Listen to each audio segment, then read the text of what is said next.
Hey everybody, Aromatics here. Hope everybody's doing good. I'm out once again, smoking and fishing.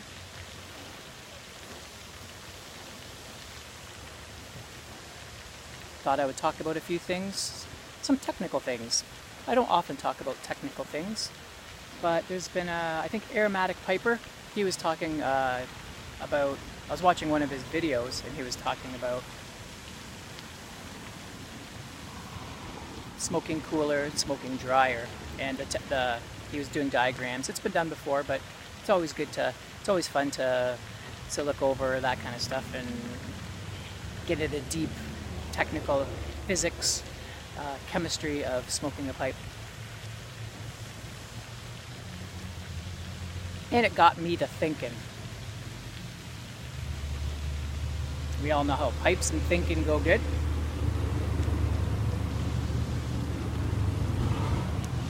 Got me thinking about two different things.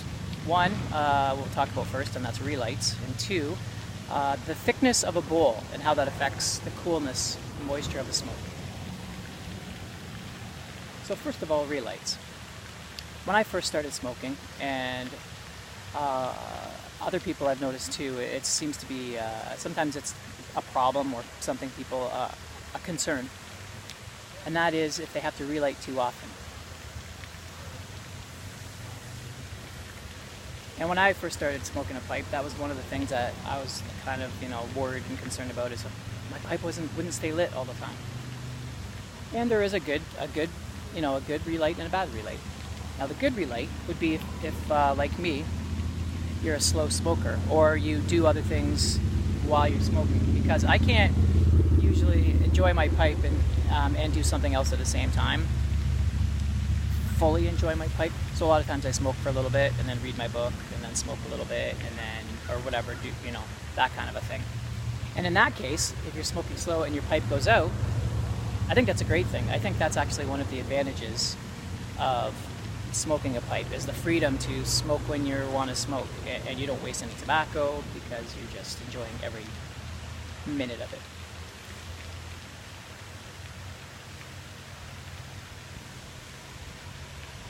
Or if you're doing a video and your pipe goes out, another okay reason for your pipe to go out.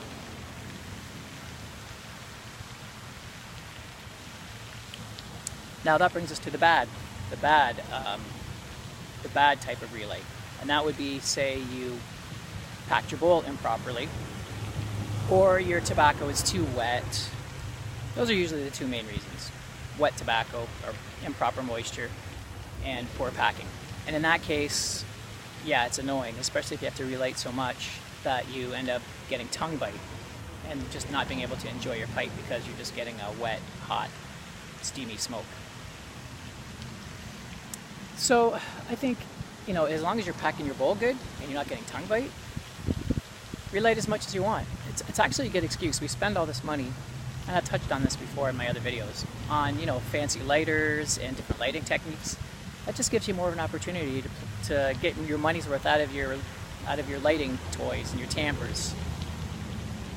So look at it that way. That's how I look at it. Now brings me to topic number 2. The second topic is the thickness of a bowl, like the bowl of your pipe. Now the usual consensus is the thicker the bowl, the cooler the smoke. Now I'm questioning that. Here's my reason. Like a frying pan, if you have a thick frying pan, it takes a long time to warm up, but it also, once it gets hot, it takes a long time to cool off. It holds the heat. Whereas a thin frying pan, it gets hot fast, but it dissipates hot fast, the heat fast. Let me relight my pipe. We'll get to talking in here in a minute.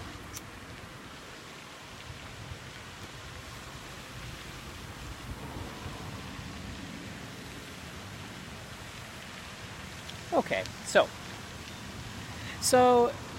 that makes me wonder. So if you have these really thick, bowled pipes, then they get hot inside, and the heat, I know their briar does dissipate a certain amount of heat, but still, if it's a real thick briar, is it not insulating well and containing the heat, and then that gives you more moisture?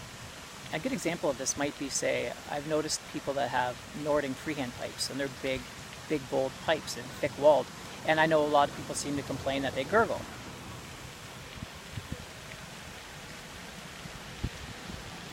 Another good example of a thin-walled pipe is, say, this corn cob. It is really thin, and it's like airy. It's very porous. So, although it's cool to the touch, I imagine it's absorbing that moisture and that heat, and the air around it is, it's the airflow can go both ways, so it keeps the pipe tobacco cool and dry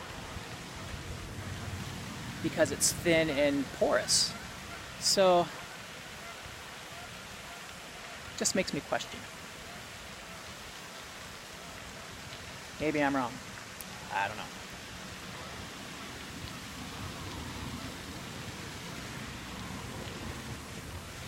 One more thing I just thought of. Here's another thing. Aromatic piper brought up the fact that, and this is brought up a lot, is the transition. I know like the best made pipes have as little transition as possible. It's just straight right to your mouth. If there's like a little sharp spot somewhere or a gap, then the moisture, there could be turbulence in the air and you gather moisture in there, which they say contributes to a wet smoke. But here's my question. Say you could perfect it so that it's absolutely perfect, there's no turbulence. Wouldn't that just make it so that when it finally hits your mouth, that's where the turbulence hits? So the moisture is going nowhere. At least before, with turbulence, it's going somewhere and depositing. But without that turbulence, is not that moisture going to hit your mouth and then collect in your mouth? Just a question. I don't know these things. Correct me, people. I must be wrong, because the pros, they think the opposite of me. So anyway, that's my technical topics for today.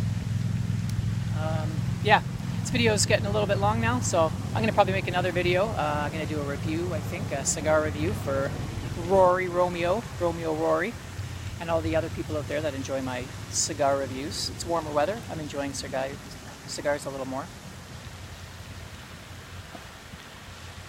I don't know, you other pipers occasionally like to have your cigars, so why not review them?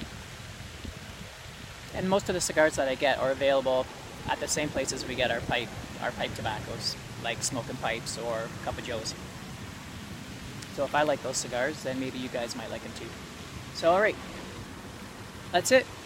You guys have a great day, and I will see you later in some other videos. Like and comment. Tell your friends about me. Talk to you guys later. Bye.